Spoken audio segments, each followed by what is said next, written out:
kuvugana n'uburemerezi bw'inyishu yawe. Nimwaguma muri jewe please, amajambo yanje akaguma muri mwebwe egala, musabe icyo mugomba cyose kizobabera ko. Ukeneye umwana, ukeneye kubaka, ukeneye kwishugwa ejo nk'aya mango, mu kwezi gukurikira nk'aya mango, mu mwaka uza nk'aya mango, ibyawe bigiye kumenyekana kandi bose bazokumenya uriwe.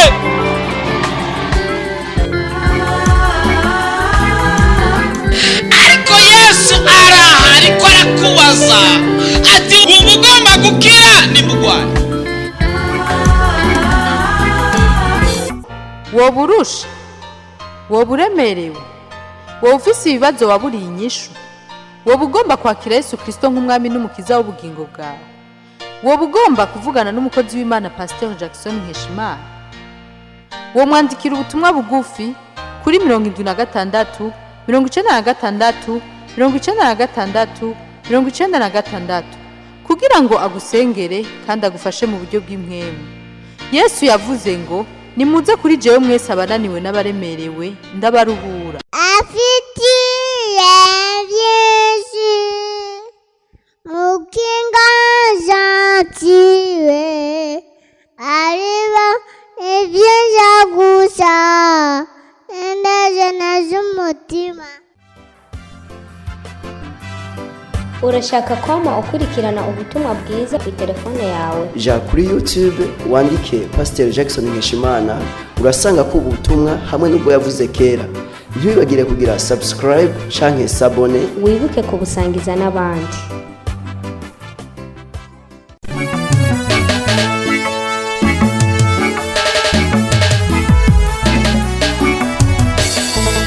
Ngomba ko tuvugana ku ijambo ry'uku kwezi. Amen. Ijambo ry'uku kwezi ni ukwezi ko gutoneshwa n'Imana. Hari amezi wabayeho, kuna miezi uliishi, ariko no munsi uku kwezi ni ukwezi ko gutoneshwa n'Imana. Lakini mwezi huu ni mwezi wa kupendelewa na Mungu. Muravyumva neza, ukwezi kwa gatanu ni ukwezi ko gutoneshwa n'Imana. Mwezi wa tano ni mwezi wa kupendelewa na Mungu. Muri uku kwezi kwa gatanu hora hagiye gukorera bishasha utigeze ubona mu buzima bwawe. Mwezi huu wa tano Mungu anakwenda kutendea mambo mapya ambayo hujaona katika maisha yako. Ukwezi kwa gatanu ni ukwezi ugiye gutera imbere kurusha yandi mezi yose wigeze kubaho. Mwezi huu wa programu yabo azogirira. Kila mwezi huu shetani anapangilia watu ambao atatendea vibaya. Hari kinuzi mugabo tari bwigeyo ci. Ambacho ulikuwa unafahamu lakini ukujifikiria hivyo sana. Na kwezi badahamba. Hakuna mwezi hawaziki. Bongo kweli. Ambao walikuwa bado wajengi batahukana. Hakuna bahukana batari bwahukana. Tena panachika kula sumu yule alikuwa bado kuwemo ndani maksida. Na kwezi hakuna kibaki takutisha. Satani iteze kuguteza ubwoba mu buzima. Mwezi huu shetani ameandaa kukutia woga katika maisha yako. Akakubwira ibintu bibi ko byaba cyangwa nibishobora kuba. Anakuambia mambo iko na kuwepo na mengine ataenda kuwepo. Ariko ntugire ubwoba ora ari kumwe nawe. Lakini wewe usiwe na tatizo mashaka, Mungu yuko pamoja na wewe. Kandi sinzoguhemukira. Anasema hata kuacha ama hata kuaibisha. Ngokorabanye na Mose niko zobana nawe. Jinsi nilivyokuwa pamoja na Musa na wewe nitakuwa pamoja nawe. Ndugu kutaravyumva. Japokuwa unasikia. Nutinye kuko ndi kumwe nawe. Anasema usiogope maana niko pamoja na wewe. Ntukiyebure ngo kuko ndi Imana yawe. Eti usikate tamaa maana mimi ni Mungu wako. Nzogukiza. Nitakuokoa. Nzogutabara. Nitakusaidia. Kandi nzokuramira n'ukuboko kugoroka kwanje kw'iburyo. Tena nitakunyoshia mkono wangu wa kuume. Afise umugambi mwiza ku buzima bwawe. Ana shabaha nzuri kwa maisha yako. Satani yamayimba ibinogo kugira ngo bigwemo. Shetani huwa anachimba vishimo ili uangukie. Ari ntabwo avyimba wenyine, atuma abantu biwe kuvyimba. Tena hachimbi mwenyewe, anatuma wafuasi wake. Ariko ijambo ry'Imana ritubwira ngo uwimba ikinogo ngo niwe azokigwamo wenyine. Lakini neno Mungu anasema kwamba yule atakaye kuchimbia shimo ndiye atakayeangukia. Ukwezi ni ukwezi kwa gutoneshwa n'Imana. Acha nikwambia huu mwezi ni mwezi wa kupendelewa na Mungu. Ukwezi kwa gatanu ni ukwezi kwa gutoneshwa n'Imana. Mwezi wa tano ni mwezi wa kupendelewa na Mungu. Haya bariko baranyumva bari mu ntara zitandukanye, nabo ndababiye ati ni ukwezi kwa gutoneshwa n'Imana. Kuna watu wanasikia katika mitaa tofauti na waona waambia kwamba ni mwezi wa kuwakilisha. Haya bari mu mazu yabo ndababiye ko ari ukwezi kwa gutoneshwa n'Imana. Piko wenyewe katika manyumba zao na waambia kwamba ni mwezi wa kupendelewa na Mungu. Haya bariko baragenda mu modoka ndababiye ko ari ukwezi ukwezi ko gutoneshwa Kuna n'Imana. watu wao katika magari wanatembea wanawaambia kama ni mwezi wa Umuntu kupendelewa wese na Mungu. yagira ubukwe ryo kunyumva muri uku kwezi kwa gatanu turacari mu ntango, ni ukwezi ko gutoneshwa n'Imana. Yule amepewa neema ya kunisikiliza katika mwezi huyo mwezi ni mwezi wa kupendelewa na Mungu. Imigambi Satani agufise ko nta n'umuzoshika, ariko ivyo Imana igomba kushika nivyo bizoshika mu buzima bwawe. Shabaha ambazo shetani anakutarajia zitafika, lakini shabaha za Mungu zitatimia kwako. Ni ukwezi ko gutoneshwa n'Imana. Ni mwezi wa kupendelewa na Mungu. Ni ukwezi ko gutoneshwa n'Imana. Ni mwezi wa kupendelewa na Mungu. Ukwezi kwa gatanu ni ukwezi ko gutoneshwa n'Imana. Mwezi wa tano ni mwezi wa kupendelewa na Mungu. Hato bitwaye ivyo wabayemo byose, ni ukwezi ko gutoneshwa n'Imana. Haijalishi matatizo uliishi, lakini ni mwezi wa kupendelewa na Mungu. Hato bitwaye imyaka umaze uri mu kibazo, mugabo ni ukwezi ko gutoneshwa n'Imana. Haijalishi miaka unaishi katika tatizo hilo, lakini ni mwezi wa kupendelewa na Mungu. Reka tuvugane amajambo y'Imana ku muntu yigeze gutoneshwa n'Imana. Acha tuzungumuze maneno kwa mtu aliyependelewa na Mungu. Umukobwa yitwa Hadasa. Dada aliitwa Hadasa. Yarafise Noe preno. Alikuwa na Noe preno. Yitwa Hadasa Esteri. Ilikuwa ni Hadasa Esther. Uitwa Esteri abaye wa mbere vuga amen. Esther alikuwa wa kwanza. Yitwa Hadasa Esteri. Ilikuwa ni Hadasa Esther. Ni yagira papa nta nubwo yagira mama. Hakukuwa na mama, hakukuwa na baba. Ni aronsa amahirwe yo guhamagarwa bebe. Hakupata nafasi ya kuitwa bebe. Ni aronsa amahirwe yo kubwira ngo asama unywa amata mwana. Hakupata nafasi ya kubembelezwa na kuambia fungua kinywa mwanangu. Ni aronsa amahirwe yo kwiga maternelle ya mbere. Hakupata nafasi ya kusoma maternelle ya kwanza. Ya kabiri ni ya gatatu. Ya pili pia na ya tatu. Ni aronsa amahirwe abandi bana bagize. Hakupata nafasi nyingine kisi wengine watoto walipata. Ni aronsa papa, ni aronsa mama. Hakupata mama ama baba. Aza kurerwa n'umwana wa se wabo. Akaenda kulelewa na mtu wa ndugu wa babake. Yitwa Mordekai. Jina lake Mordekai. Mordekai nawe ntabwo yari afise ubuzima bwiza. Na Mordekai alikuwa na maisha mabaya. Yakora kazi k'izamu ku kirimba. Alikuwa ni zamu kwenye mlango wa ufalme. Mordekai yakora akazi ko gucunga umuryango ku kirimba. Mordekai alikuwa akitenda kazi ya kuchunga kwenye mlango kwenye mlango wa ufalme. Muraja mahera make yaronka yarashobora kurera umwana wa se wabo Hadasa Esteri. Katika pesa dogondogo alikuwa anakizipata, ilikuwa inamsaidia kulea mtoto wa ndugu yake Hadasa Esther. Babayeho ubuzima wumva ko atari ubuzima bwiza cyane. Waliishi maisha wakiona kwamba ni maisha si mazuri sana. Imfuvyi zirabizi. Watu ambao hawana baba na mama wanajua, mayatima wanafahamu hiyo. Barabizi. Mayatima wanafahamu hayo. Barazi kutagira na mahirwe yo kurira.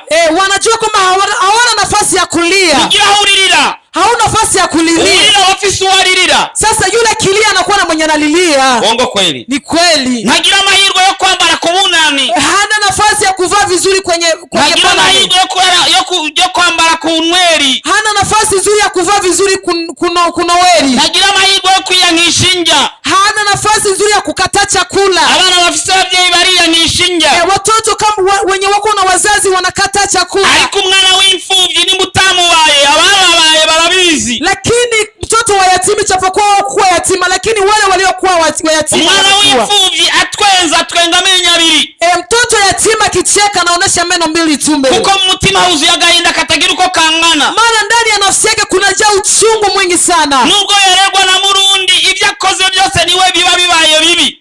Hata kilelewa na mtu fulani, mambo yote yakitenda naona kama ni mabaya. Na yambara ntaberwa. Akivaa naona huwa apendezi. Ibiye byose yamayijiriwe. Siku zote anaona yeye ni wa mateso. Bari imfuvyi. Maana yeye ni yatima. Abamukunda ni bake. Wale wanaompenda ni wachache. Abamutahura ni bake. Wanaomuelewa ni wachache. Abamwiyumvira ko ni bake. Wanaomjiwazia ko ni wachache. Na numwe mwiyumvira ko kazoza. Hakuna mtu anamuwazia siku zijazo. Abandi bana akiri imbanyi se amugurira parasera ataranavuka. Wakati wengine wangali katika matumbo za mamao, wababa zao wanawauzia maparasera kabla hawajazaliwa. Ariko imfuvyi amafisi ibibazo bitagira uko wingana. Lakini yatima huwa anakuwa na matatizo mengi sana. Nacho bitwaye nubwo bakuriye mu bupfuvyi. Haijalishi wewe umelelewa katika uyatima. Nacho bitwaye nubwo bakuriye mu bukene. Haijalishi walikukula katika ukosefu. Nacho bitwaye nubwo bakuriye mu bihe bibi bigoye. Haijalishi ulikulia katika shida. Nacho bitwaye nubwo uba mu buzima bugoye uno munsi. Haijalishi unaishi katika maisha ya taabu kwa siku ya leo. Nagutangarije itangazo ridasanzwe. Lakini nakutangazia tangazo sio kwa kawaida. Ni ukwezi ko gutoneshwa n'Imana. Kwamba ni mwezi wa kupendelewa na Mungu. abafise base barabatonesheje, waliokuwa na wababa walipendelewa, abafise ba nyina barabatonesheje, waliokuwa na wamama walipendelewa, abafise ababo bari imbere barabatonesheje, waliokuwa na ndugu zao kwa mbele walipendelewa, abafise inshuti n'abagenzi barabatonesheje, waliokuwa na mandugu na majamaa walipendelewa. wao baragutaye, Wao wamekutupa, barakubwiye kushisha, walikwambia unashisha, barakubwiye kutari inshuti, walikwambia kwamba wewe si bakubwiye familia, katacumaze, walikwambia huna bakubwiye samani, katacuzovamwo, walikwambia hutatoka ariko badala kitu. kuzana itangazo ridasanzwe Lakini ndakuletea tangazo sio kwa yuko mu kwezi kawaida, kwa gatanu ari ukwezi ko gutoneshwa n'Imana kwamba mu mwezi buzima wa tano bwawe. ni mwezi wa kupendelewa na Mungu wa mbinguni. Bakubwiye ngo ingene gisa Walikwambia una jinsi kinavyofanana, kirashisha kinashisha, impande. itoke pembeni. Yesu nawe abivuga ngo ni uyizire, Yesu anakwambia ngo karibu mwanangu, atinyegera mwana ndakwikunda, eti karibu mwanangu nakupenda. igihe cyose bakwirukanye, Muda wote icyo gihe Yesu walikukimbiza, nawe yakwiyegereje. ndipo ambapo Yesu Igihe alikujijengezea. cyose bakubwiye ati sindakuzi, Wakati wote walikwambia icyo wakufahamu, gihe Yesu akubwiye ati ndakuzi ni mwana. mahali Yesu alikwambia njoni na Igihe cyose kufahamu. bakubwiye ati ntacyo dupana, Wakati wote walikwambia icyo gihe Yesu akubwiye ati niwiyizire kibondo ndipo mwana ambapo Yesu wanjye, anakwambia karibu mwanangu, ngo naragucafye mu biganza maana byanjye, nimekuchora kwa kandi kiganja izina chako. ryawe riri hano. Tena jina lako Igihe liko cyose hapa. ndavye mu biganza byanje nama nakubonyemo, Ninapoangalia kwenye kiganja ati changu kuko na kuona, imigambi gufitiye ari imigambi y'amahoro. maana Shabani nazo kwako ni nzuri. Yeremiya 29 ku murongo wa 11. Yeremia 29 mstari wa 11.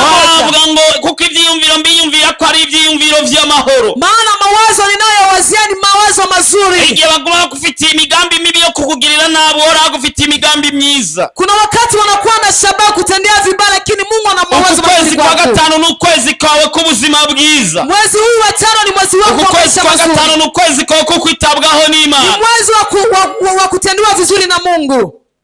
Ni ukwezi kwawe nawe, Ni mwezi wako na wewe. ni ukwezi ko guhanagurwa amosozi Ni wawe. mwezi wa kupanguzwa machozi. Amen. Amen. Dusomye Esiteri igice cya 2 ku murongo w'9. Esa sura ya 2 mstari wa 9. Ego turasoma mu izina rya Yesu. Ashima uwo mwigeme aramutonesha, agira umwete wo kumuha ibyo kwisiga ngo ayagayage mu maso, amuha n'igisa yagerewe, amuha n'abakobwa ndwi atoranije mu rugo rw'umwami, aramunguruza bo n'abo bakobwa amushira aharusha ahandi kuba heza muri iyo nzu y'abigeme. Imana ihabwa icubahiro.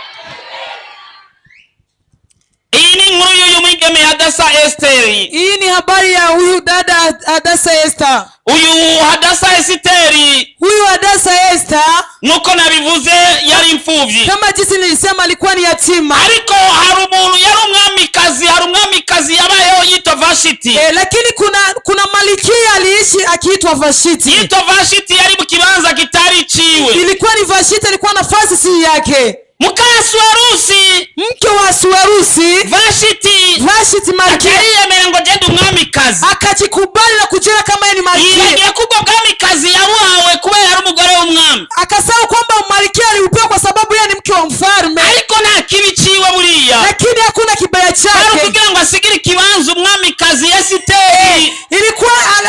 Ilikuwa inatakiwa aachie nafasi Esther. Vuga ngo cyari kibanza cha Esiteri. Sema ilikuwa nafasi ya Esther. Vuga ngo cyari kibanza cyane. Mwambie sema ilikuwa ni nafasi yangu. Vuga ati bareke bagira amakosa, icyo kibanza ni gwanje. Mwambie hivi mwenzako, acha ufanye makosa, nafasi hiyo ni yangu. Umwami muhamagaye ati ngo baramubwiza bwawe. Mfalme alipomuita njoo waone urembo wako mke wangu, Vashiti aragara, Vashiti akavimba, ati singenda. akasema siendi. Umwami abandi bagano baca baramuha inama, Wafuasi wakampatia ushauri mfalme. babagano bamubwira ati wowe rero umwamikazi yakugumukanye nk'uko, Wakamwambia sasa wewe malkia amekukatalia kama hivyo. natwe nta n'ijambo tuzogira mu ngo zacu, Sasa na sie wake zetu tutakuwa na neno. igihugu cyose ntibizoshoboka, Nchi yote watu wanawake ahubwo watawezekana. numufute kuva uno munsi nakibaye umwamikazi, Sema muondoshe katika umalkia wake, amuhamagaze abandi mu bihugu byose. afu itishe wengine wabiti katika nchi yote. Ikete rirasohoka, Barua ikatolewa. Vashiti ntawasubiye kumuvuga, Vashiti abakuongeza tena lakini kumuzungumza, basuye kwandika kuri we. abakuandika kingine kwake. Bigaragara ko n'inzu yarimo ntawagiye kuraba n'uyanditse, ntiyagiye no kuraba iyari. Ni kusema kwamba hata nyumba icyoma nkaraba ingene Vashiti yasa muri uyo mwanya cha kunipa cha kunionyesha jinsi Vashiti alikuwa akifanana huyo muda. Nibwira ko bwa bwiza bwiwe bwose bwaciye bukabirana. Nawaza kwamba urembo wake wote ulikuwa unaisha. Vashiti byari biheze, historia yari iheze. Vashiti historia yake ilikuwa imesimama. Akasiga yitwa harabaye. Paka akabaki anaitwa palikuwepo. Harigeze kuba umwamikazi yitwa Vashiti. Paliwahi kuwepo Marikia ilikuwa jina lake Vashiti. Aza kuoneka bagezweho aribo ba Esiteri. Akakuja sasa wa mpya wanaitwa ni wa Esiteri. Inkuru igezweho ni ya Esiteri. Habari ambayo ni ya mpya ni ya kina Esther. Inkuru igezweho ni ya Jackson. Habari ambayo inafikia kwa sasa inkuru igezweho ni ya habari ambayo inafika kwa sasa. Umunyi wari kuvugwa mu ijuru. Huyo ndiye anaongelewa mbinguni. Nibarabyumva. Eka inkuru igezweho ni ya hivi habari ambayo inafikiriwa ni ya nani? Wibagiye izina ryawe? Umesahau jina lako. Inkuru igezweho mu ijuru ni yande? Habari ambayo inafikiriwa ni ya nani mbinguni? Umwana arahamagaza. Mfalme akaitisha. Ati ugomba kuba umugore w'umwami. Yule anataka kuwa mke wa mfalme. Batangaza mu bihugu 7 wakatangaza mu nchi 7 wa muzamu Mordekai. Yule zamu Mordekai aza kubwira umukobwa wabo. Akakuya kumwambia binti yake wa ndugu yake. Mushikiwe ko ni umwana wa se wabo. Ni mtoto wa baba. Aza kumubwira. Akaenda kumwambia ati nawe nuze witoze. Ati nawe nenda ukajiwakilisha. Esiteri karaza. Kaesa kakakuya. Biblia ivuga ngo kara gakobwa keza. Biblia inasema kalikuwa kana wake kafia kazuri. Yari mwiza nka. Alikuwa mzuri kama ni mwiyemera. Amujikubali. Amena. Amen. Kara gakobwa keza nka. Kalikuwa kabiti kazuri kama nani? Mordekai aramubwira iyo nkuru. Mordekai akamwambia hiyo habari. Ashitsi ibwami. Alipofika katika ufalme. Umudamu yarajeje kuwa vipodozi, yarajeje kuwa ibyo bisiga. Eti mama alikuwa akiwapatia vipodozi. Biblia rero ni hichi vuga ngaha. Biblia hapo ndo inasema sasa. Reka tuhasome rero. Acha tupasome. Ivyo yamukoreye. Yale amemtendea. Ngo acara mutonesha. Ngo acara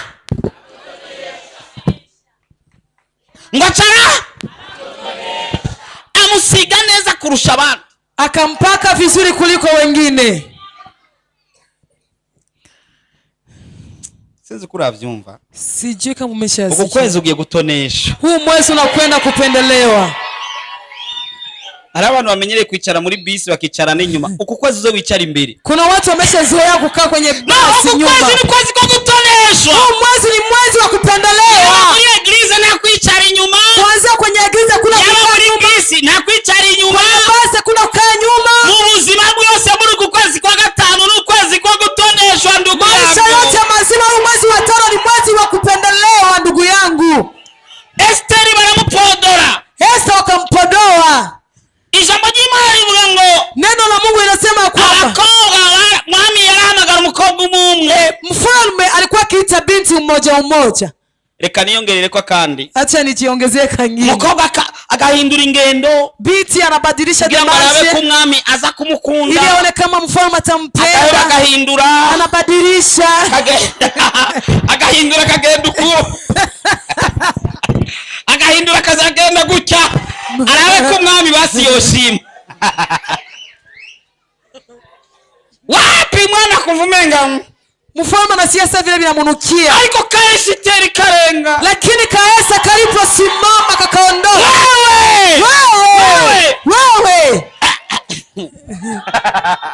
Nijaza kwa genda ni fieri. Haikukuwa inaomba tembea na mafsheri. Uko mpodo wake mwenyewe ulikuwa unatosha. Kubera ivyo yisize vyanyo tari bikuranga. Yamaze gutoneshwa bihagije. Yari kwiye. Atabantu bose bo mu kigo ibwami barabona bakavuga ati umukobwa ni wazorenga. Paka watu wenye ufalme walikuwa wakimwona wasema huyu mwanamke atapita. Esiterenganye. Esa alipopita. Reka niyongerere ko gatonya. Acha nijiongezee kadogo.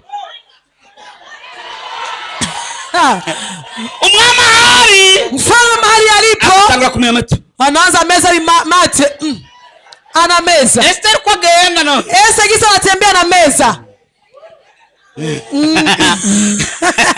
nibwe abari bicaye impande ye bamwe ati mfalme utanguka ona n'abari bicaye impande ye baramubwira ati umwami uraza kugwa ibyo nibwira ati wa mwami wavugwa nkasera eti mfalme utanguka paka bikonda biratereka ati yonyene eti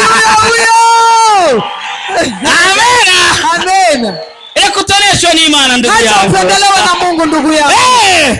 Uwe Imana yahezagiye. Yule Mungu alibariki. Imuhezagira bose bareba. Na inambariki wote wakiona. Nindazi ya ndirimbo. Na watu hiyo. Bagatangura kubazanya. Wetu wanaanza ulizani. Haleluya. Amen. Akagakonga Hadasa. Aka kanamuke Hadasa. Kavuka ku Benyamini. Kalikuwa kazaliwa ku Benyamini. Se yari mu Benyamini mugabo yapfuye. Babake alikuwa ni Benyamini lakini amekufa. Mordecai ati ntuzovuga ukomoka. Mordecai akamwambia usisemi ukoo wako. Ukoo Benyamini bari mu bwoko bw'Abayuda. Maana wa Benyamini walikuwa katika ukoo wa Yuda. Kandi Abayuda barangwa. Tena Wayuda walikuwa wakikataliwa. Uretse ko bangwa Ababenyamini bari umuryango wa nyuma mu miryango yose. Tena Wabenyamini walikuwa ni familia wa nyuma ya yote. Nibwira ko bamaze kubona ko Hadasa kuzwa n'umwami. Najiweza wakati Hadasa kwamba amependelewa na mfalme. Nibwira batangiye kubaza yatimbe ujya mukobwa. Walianza kuulizana, je, huyu fia anatokea wapi? Bazokubaza uvuka. Watakuuliza mahali unatoka. Imyaka mwabanye nibigeze bakubaza uvuka. Miaka mulishi pamoja ukuuliza mu kwezi kwa gatanu bagiye kukubaza uvuka. Lakini mwezi huu wa tano wanakwenda kukuuliza mahali unazaliwa. Ariko ku kwezi kwa gatanu bagiye kukubaza usengera. Mwezi huu wa tano watakuuliza unaombea wapi. Ariko ku kwezi kwa gatanu bagiye kukubaza uriwe. Mwezi huu wa tano watakuuliza wapi. Ati jenda gakobwa ka Yesu. Umwambie mimi ni kabiti ka Yesu. Ati gahungu ka Yesu. Eti mimi ni kagarso ka Yesu. Ati je nitwa. Eti mimi naitwa. Watoneshejwe na Yesu. Yule alipendelewa na Yesu Kristo. Ati je noe preno nitwa runaka. Mimi noe preno na jina langu hivi. Sino yanje ni watoneshejwe n'Imana. Sino yangu ni mtu amependelewa na Yesu. Amen. Amen. Amen. Amen. Amen. Amen. Uku kwezi ni ukwezi kwawe. Huyu mwezi ni mwezi wako. Warakoze kenshi ntabwo wigeze uhembwa ariko ukwezi ugiye guhembwa. Ulitumika mara nyingi lakini hukupewa mshahara lakini unapewa. Imana mu Baheburayo 6:10 havuga ngo. Waibrania 6:10 panasema. Imana nigabitanya. Eti Mungu haziakiwi. Ngo ibure guhemba umuntu wese icyo yakoze. Hakosa kumlipa mtu kile alichokitenda. Imana nigabitanya. Mungu haziakiwi. Abaheburayo 6:10. Ibrania 6:10. Haujanielewa bwana. Mwanahura. Imana nigabitanya ngo yibagire ibikorwa byanyu. Mungu haziakiwi ili asahau kazi zenu. Mungu si mdhalimu, hapana. Imana nigabitanya ili asahau kazi mlizozifanya. yibagire imirimo mwakoze. Kazi ulifanya ukichoka. Imirimo wakoze urushe. Kazi umemtumikia Mungu kilia. Imirimo wakoze Imana uyikurarira. Ukunu kwezi. Huyu ni mwezi. Ukunu kwezi. Huyu ni mwezi. Kugutoneshwa n'Imana. Wakupendelewa na Mungu. Imana ntabwo igabitanya. Mungu haziakiwi. Ngo yibagire vya bindi wakoze. Asahau yale umetenda. Ngo yibagire amajoro waraye. Asahau usiku ulala. Ngo yibagire kwitanga wakoze. Asahau jinsi ulijitoa. Ngo yibagire imfuvyi wafashije. Asahau mayatima uliwasaidia. Ngo yibagire ibikorwa wafashije kwa muganga. Asahau kazi ulisaidia kwa mganga. Ngo yibagire ibyiza akoreye muri eglise yawe. Asahau kazi ulifanya eglise. Imana ntabwo igabitanya. Mungu hazihakiwi. Agiye kugutoresha muri uku kwezi kwa gatatu. Anakwenda katika mwezi huyu.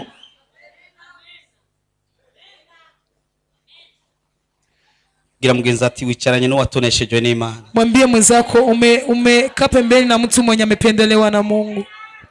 Ati nawe uratoneshejwe kuyicaranye nani? Na wewe umependelewa kwa sababu umekaa pembeni yangu. Reka nkubwire uku kwezi kwa gatanu bagiye kukwifuza ndugu yangu. Acha nikwambie mwezi huu wa tano wanakuja kutamani kukuza kumera nkawe ariko ntibazobibona. Watatamani kuwa kama wewe lakini hawataweza, hawatayaona. Ukunu kwezi kwawe. Huyu ni mwezi wako. Coronavirus nishobora kugushika kowe. Coronavirus haitakufikia. No, turafise vaccine y'amaraso ya Yesu. Hapana, sisi tuna vaccine ya damu ya Kristo. Bazifuza kumera nawe ntibazobibona. Watatamani kuwa kama wewe. Bazifuza gutwena nawe ntibazobibona. Kucheka kama wale kinawapata. Bazifuza amahirwe ufise ntibazoyabona. Watatamani kupata shaba yako lakini hawataona. Unanielewa? Uranahura. Mwezi huu utapigiwa simu ambazo ulikuwa bado hujapigiwa. Ukwezi ugiye gutelefona utari bwaronge. Kuna watu ambao walikukimbia hawataki hata kukupigia simu. Mwezi huu watakupigia. Hariyo abantu baguhunze batakenera ugutelefona ariko ukwezi bagiye kugutelefona. Mwezi huu utachumbiwa. Ukwezi ugiye kureshwa. Si mwezi huu ambao utapata kazi mwezi huu. Ukwezi nyari kugiye kuronga kazi. Ndio mwezi wako uponyaji, mwezi huu ndio utapona. Ukwezi ni kugiye kurongera mu gukira. Uravyumva? Unasikia bitahura. Ukuna yaelewa. Ni ukwezi ko gutoneshwa n'Imana. Ni mwezi wa kupendelewa na Mungu. Ukwezi na accident za kwigera kuba ko mu buzima. Mwezi huyo hakuna accident itakuwa maishani mwako. Ndio sasa Satani yateze mu buzima bwawe nta numuzoshika. Sababu zote Shetani ameandaa kwa maisha yako kuna kitu kitakuya mu buzima bwawe ndio bigiye kuwa. Yale Mungu anataka kufika ndio atakuwa. Ugiye gutoneshwa n'Uhoraho. Unakwenda kupendelewa na Bwana. Urazi umuntu yatonesheje ndugu yangu. Unajua mtu amependelewa ndugu yangu. Bivana n'umutonesheje. Sadepana mtu mwenye alimpendelea.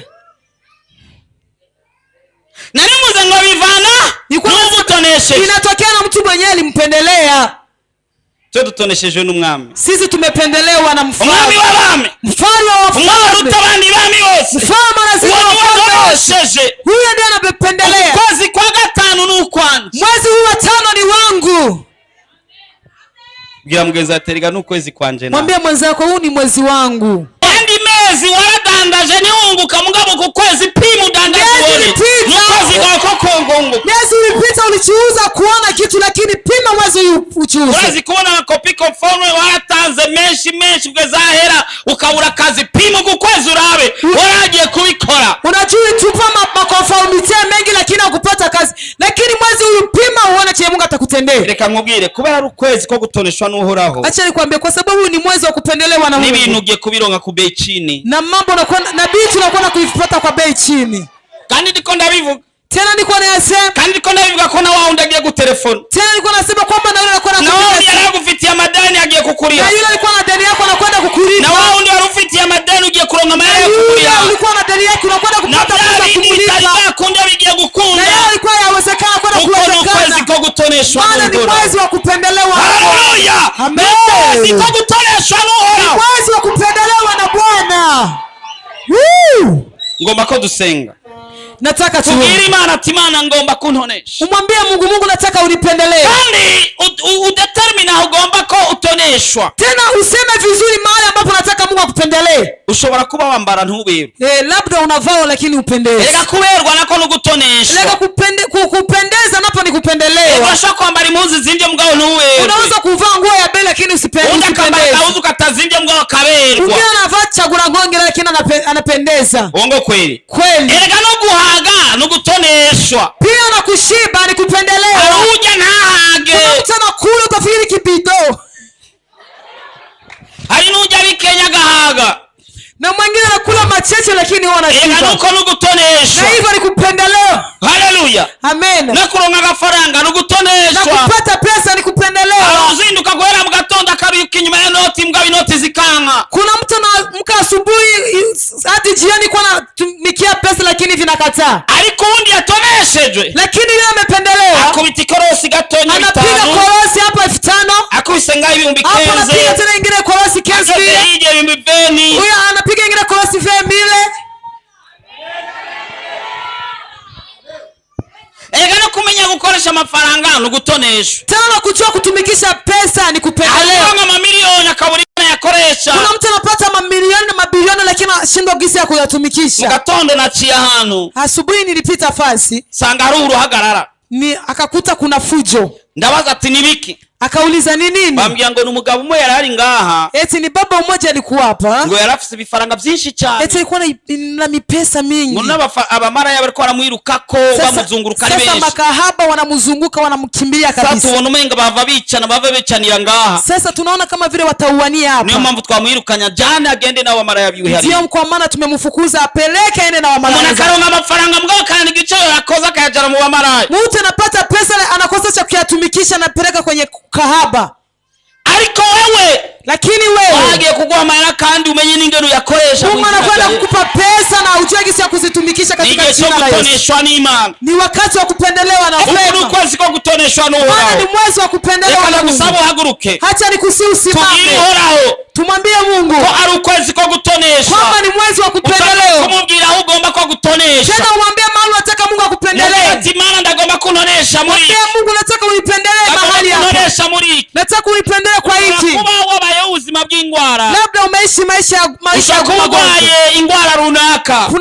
Labda unaugua magonjwa fulani. Ubayeho ubuzima runaka. Wala unaishi maisha fulani. Ubuzima bubi kanaka. Maisha mabaya fulani. Utandukanye nuko wagomba kuba. Yako tofauti na jinsi Ati ulivyo. Mana ndagomba ko ubuzima buhinduka. Mwambie Mungu nibadilishie nyakati, nibadilishie maisha. Ndagomba gutoneshwa nawe. Nahitaji kupendelewa na Ndagomba wewe. kumpindurira ibihe. Nahitaji nibadilishie Ibihe nyakati. by'amamalchance ndavyanse. Hii nyakati za mama chance na kataa. Hari ibihe umuntu abaho ugasanga ni ibihe by'imyaka. Kuna nyakati mtu anaishi kumbe ni nyakati za uchafu mabaya tu.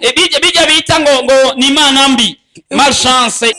Malchance, bahati mbaya. Ukaba uzi bw'ibahati mbaya. Unaishi maisha ya bahati mbaya. Ariko gwero musiza bahati mbaya zihinduke kuba bahati nzuri. Lakini kuanzia siku ya leo bahati mbaya zibadilike kuwa bahati nzuri. Ube muntu wa malchance. Uwe mtu wa bahati nzuri. Na kuno wabari imyaka 5 utarigera utora n'igihumbi. Hakuna jinsi uishi miaka 5 hujaogota chafrani ya Urosa kazi ntiwigera utera imbere. Ukipata kazi huna maendeleo. Ubuzima bwawe buracari ahandi imyaka 3 iraheze. Maisha yako angaliki pale pale miaka 3 inapisha. Umuntu yakagombye ko amatera imbere buri mwaka.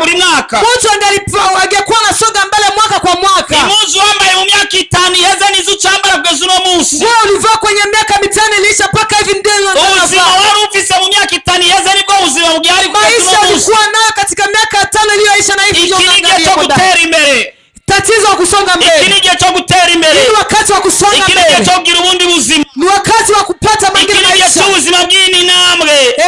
Ni wakati wa kupiga hatua maisha. Ikini gihe cyo guhindurirwa ibihe. Ni wakati wa kubadilishiwa nyakati. Duhindure ubuzima bwacu. Tubadilishe maisha yetu. Duhindure kazoza kacu. Tubadilishe ibintu byose byari bimeze nabi bihinduke kuba byiza. Mambo yalikuwa mabaya badilike kuwa mazuri. Duhindurirwe ibihe. Tubadilishiwe nyakati.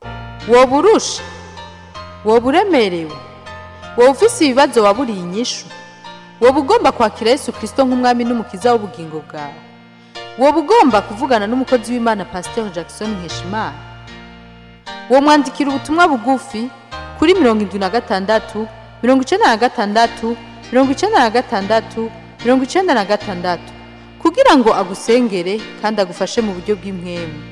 Yesu yavuze ngo nimuze kuri jewe mwese abananiwe n'abaremerewe ndabaruhura. Uyu mwanya rero ngomba ko upfukama. Ego upfukame ndagusengere. Ego ntugire ubwoba birakunda. Ufukame ndagusengere. Yesu arashoboye kandi yama yakoze byinshi kandi byiza ku bantu batandukanye. Nta mpamvu yotuma atakugirira neza nawe.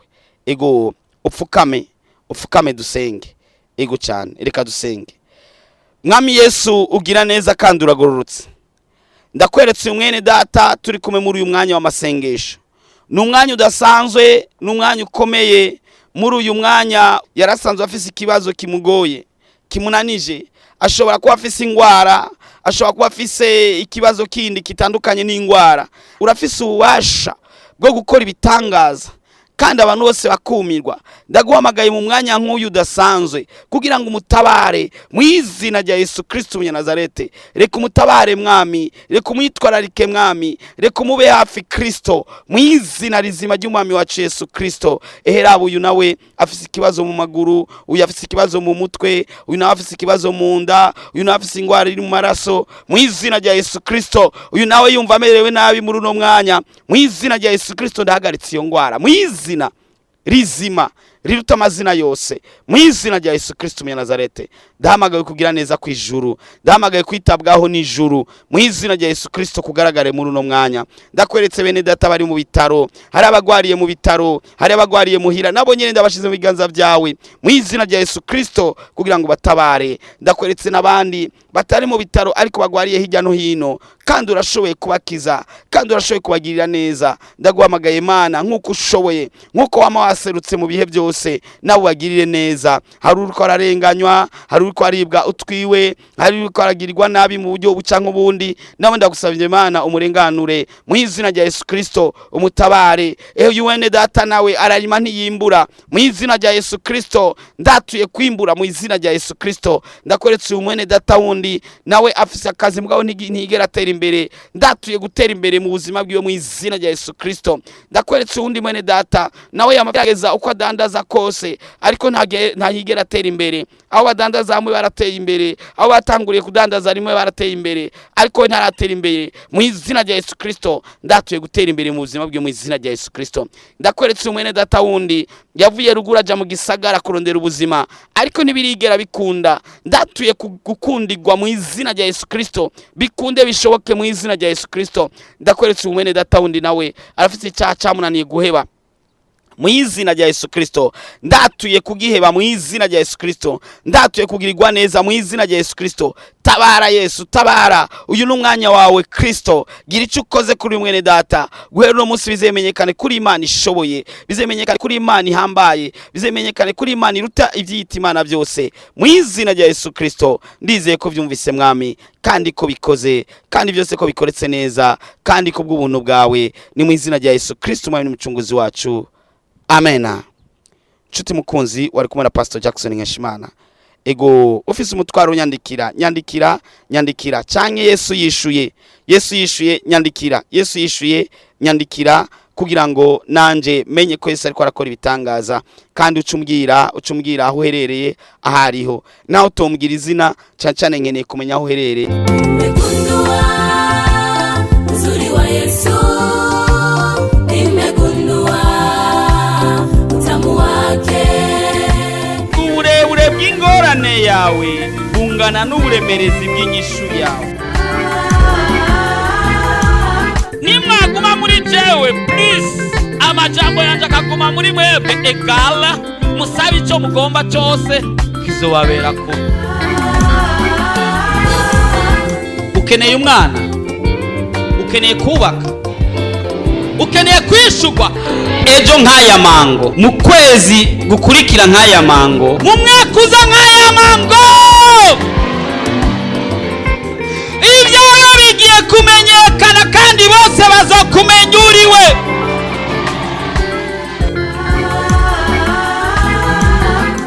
Ariko Yesu ariko arakubaza ati ubu ugomba gukira nimugwane. woba urusha, woba uremerewe, woba ufise ibibazo waburiye inyishu, woba ugomba kwakira Yesu Kristo nk'umwami n'umukiza w'ubugingo bwawe, woba ugomba kuvugana n'umukozi w'Imana Pastor Jackson Nkeshimana, wo mwandikira ubutumwa bugufi kuri 76 96 96 96 kugira ngo agusengere kandi agufashe mu buryo bw'impwemu. Yesu yavuze ngo nimuze kuri jewe mwese abananiwe n'abaremerewe ndabaruhura. Afitiye Yesu mukinga zatiwe ariba ibyiza gusa ndaje nazumutima. Urashaka kwama ukurikirana ubutumwa bwiza ku telefone yawe? Ja kuri YouTube wandike Pastor Jackson Nkeshimana, urasanga ko ubutumwa hamwe n'ubwo yavuze kera. Ntiwibagire kugira subscribe canke sabone, wibuke kubusangiza n'abandi.